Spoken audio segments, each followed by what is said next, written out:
It's finally over. After losing multiple fleets of 250 ships, surviving a 9-year siege, and fighting for 23 years in the First Punic War, Rome finally got Carthage to surrender. Hi everyone, and welcome back to History Repeats Itself. I'm Ellis, and today we are reporting live from Rome, where they can finally celebrate. At last, they got Carthage to surrender in the First Punic War at the siege of Lilybaeum, and now they get to write their peace treaty.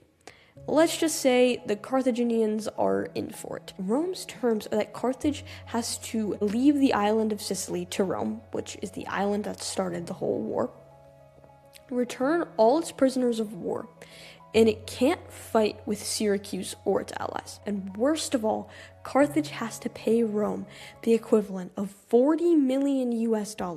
Carthage accepted, but Rome, being Rome, had to pull the rug out from under them at the last second.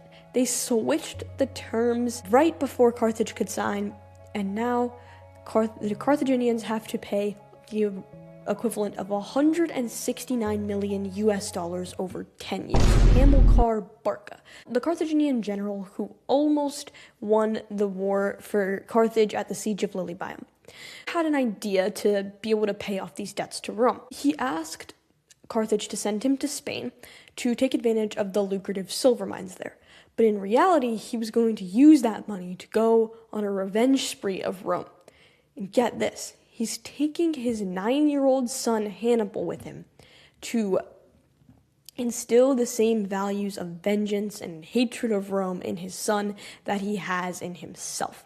So, after a couple decades, they conquer Spain together and send some of the money back to Carthage so that they can turn their city into New Carthage, which is, as it sounds, a new and improved version of Carthage. It has a palace, it's beautiful, and they're able to pay off their debts to Rome while still being rich again. Rome is shocked by this, but they're preoccupied right now because they're in the middle of expanding north in Italy.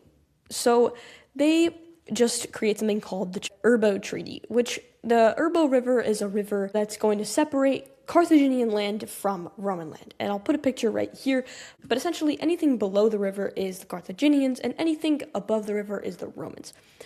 This is to prevent the Carthaginians from expanding any further into Roman territory. But the Carthaginians have bigger problems than just some treaty, because while in Spain, Hamilcar was ambushed by some local tribes, shoved into a river, and drowned. His son, the now 26-year-old Hannibal, is in charge of all of the Carthaginian armies in Spain.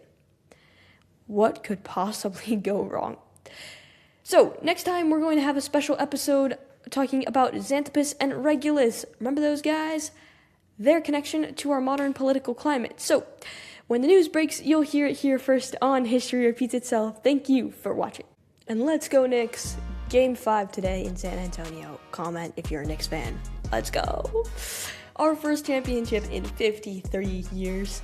Thank you for that tip in the other night, OG Anunoby. And for Jose Alvarado, people have been forgetting to talk about him, but he scored a lot of threes in that game, so shout out Jose Alvarado. Comment if you're a Knicks fan. Guys, it's game 5. The Knicks are winning a championship tonight. I'm sorry, I'm very off topic, but please comment if you're a Knicks fan, like if you're a Knicks fan, because it's gonna be crazy tonight. Let's go, Knicks.